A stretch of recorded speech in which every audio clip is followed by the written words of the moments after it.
Yan mga kasangga, panel 107 pa rin ito. Itong inahukay natin, nasa gawing kaliwa na tayo. Tapos na natin yung gawing kanan mga kasangga. So itong kaliwa, ito ng left bite panel itong inuhukay ngayon ni Fabian. Yan. Kaya dito lang hukay natin mga kasangga dito sa panel 101, panel 107. Left side bite, itong inuhukay niya ngayon. Yan mga kasangga. Dire-diretso lang ang hukay natin dito sa panel 107 hanggang sa matapos natin yan. Pagkatapos mga kasangga, mga katropa at mga katrabaho, itong panel 107 left side, ito naman center bite ang uhukay natin.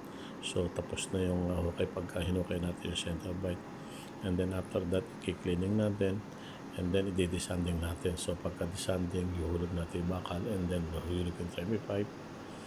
At pagkatapos, so order na tayo ng konkreto mga kasangga. Yan. Kasangga, dire-diretso lang hukay natin sa panel 107. Left bite panel. Yan. Nasa left side panel tayo. Yung hinukay natin ngayon.